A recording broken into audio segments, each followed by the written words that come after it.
አብዛኞቹ ወንዶች ስለ እግር ኳስ ለሰዓታት ማውራት ይችላሉ።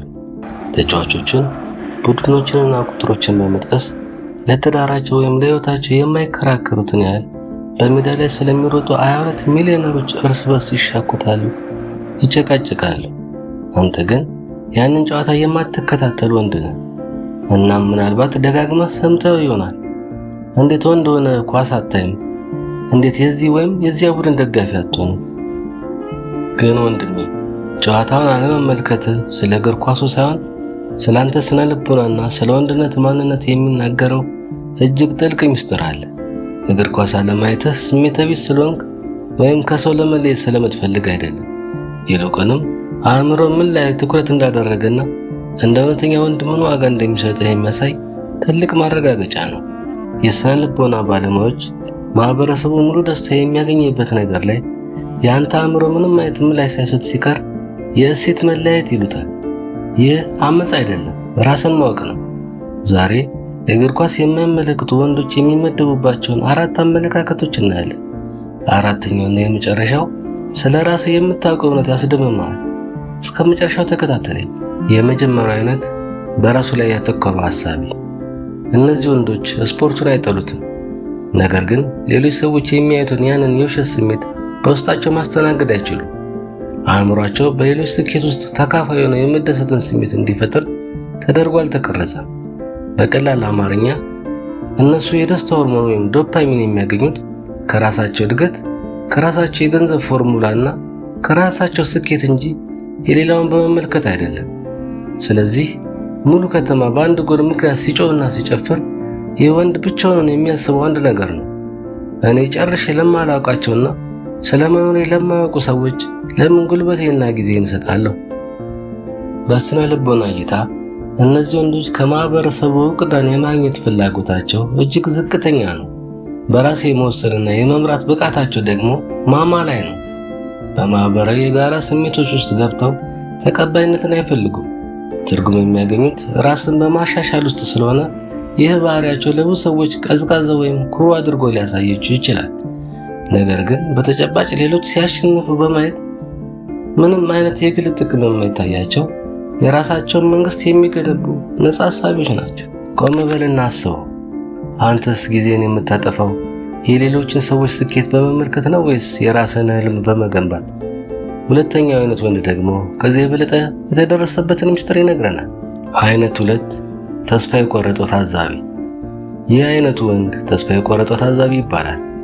የሚገርመው እነዚህ ወንዶች ቀደም ሲል እግር ኳስን ያብዱለት ነበር።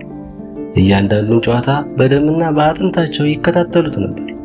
ቡድናቸው ሲሸነፍ እራት የማይበሉ፣ ሲያሸንፍ ሰማይ የሚነኩ ነበሩ። ነገር ግን በአንድ ወቅት ከእንቅልፋቸው ነቁ። ከጀርባ ያለውን እውነታ በግልጽ አዩት።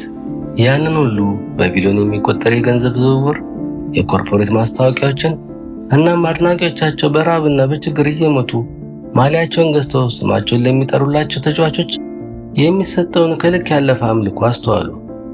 ይህ አይነቱ ወንድ የስነ ልቦና ባለሙያዎች ህልውና የመገለል የሚሉትን የንቃት ደረጃ ያሳያል። ይህም ማለት መዝናኛ ምንም አይነት እውነተኛ የግል እድገት ወይም ዘላቂ ዓላማ ስለሌለው ለነፍሱ ባዶና ትርጉም አልባ ሆኖ ሲታይ ነው።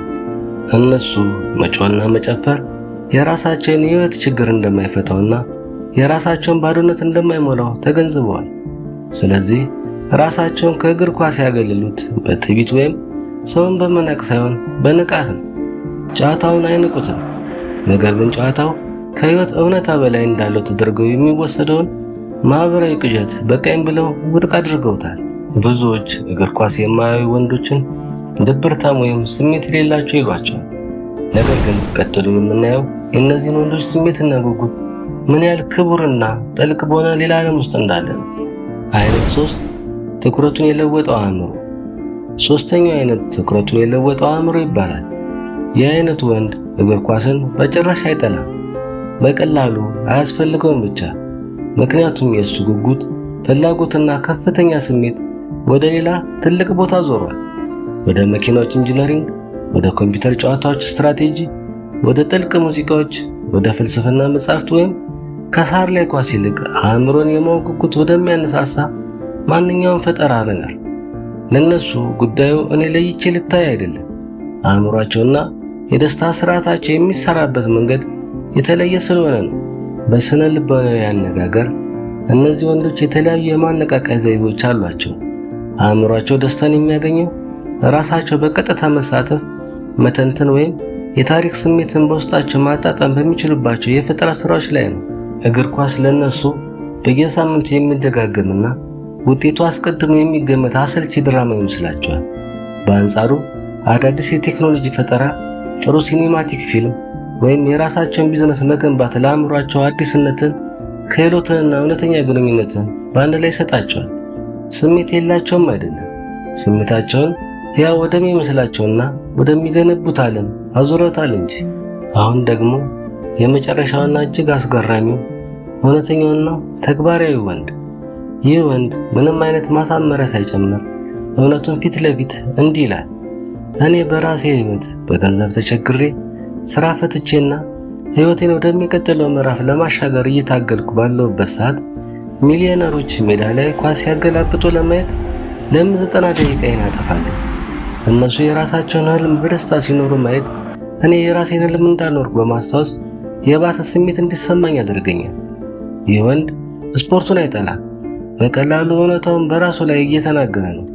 ለዚህ ወንድ እግር ኳስ ጊዜያዊ ማምለጫ ወይም ማደንዘዣ አይደለም። ይልቁንም የራሱ ህልም ከሱ ምን ያህል እንደራቀ የሚያስታውሰው መስታወት ነው። ለሌሎች ደግሞ ነገሩ ይበልጥ ቀላል ነው። ኳስ እኮ ኳስ ብቻ ነው። የቤት ኪራይን አይከፍልም፣ አገርን አይለውጥም፣ የወንድነትን ኃላፊነት ለመወጣት አይረዳም። ይህ ምቀኝነት ወይም ቂም አይደለም። ይህ ስነ ልቦናዊ ታማኝነት ይባላል። ዓለምን በተግባራዊነትና ስሜትን በመጠበቅ እይታ ነው የሚያዩት። ምንም አይነት ምላሽና ጥቅም ለማይሰጥ ነገር ለምን ውድ ወንድነትህንና ጉልበትን ትገብራለህ? እነሱ ከቅዠቶች የነቁ ወንዶች ናቸው። ስለዚህ ወንድሜ፣ ምናልባት እግር ኳስ የማታየው ሰዎች እንደሚሉ ደባሪ ወይም ሰነፍ ስለሆንክ አይደለም። ይልቁንም ዓለምን የምታየው በተለየና በበሰለ የወንድነት መስመር ስለሆነ ሊሆን ይችላል። ምክንያቱም ያንተ ሙሉ ጉልበትና ትኩረት የራስን ማንነት መገንባት፣ መማርና አዲስ ነገር መፍጠር ላይ ሲሆን የሌላውን ሰው ታሪክ ቁጭ ብሎ በመመልከት ብቻ መደሰት ለአእምሮ ከባድ ይሆንበታል። ታዲያ አንተ ከነዚህ ከአራቱ ወንዶች የትኛው ነው? ራሱን ማዕከል ያደረገው ሐሳቢ፣ ተስፋ የቆረጠው ታዛቢ፣ ትኩረቱን ያዞረው አእምሮ፣ እውነተኛው ተግባራዊ ወይንስ የሁሉም ድብልቅ ነው? በኮሜንት መስጫው ላይ ንገረኝ። እያንዳንዱን ኮሜንት አነባለሁ። ይህ ቪዲዮ በተለየ መንገድ እንድታስብና የወንድነት ማንነትን እንድታይ ካደረገ አሁኑኑ ሰብስክራይብ አድርግ። በዚህ ቻናል የወንድነትን ልክና የስነ ልቦና ሚስጥሮችን በየቀኑ በጥልቀት እንመረምራለን። ይህን ቪዲዮ ላይክ ማድረግን እንዳትረሳ። ይህም ዩቲዩብ ይህንን መልእክት ለሌሎች ጠንካራ ወንዶች እንዲደርስ ትልቅ እገዛ ያደርጋል። የወንድነት ልክ ቻናል ብቻ አይደለም፣ የአሸናፊዎች አስተሳሰብ ዘይቤ ነው። እስከሚቀጥለው ቪዲዮ ጠንክረህ ቀጥል።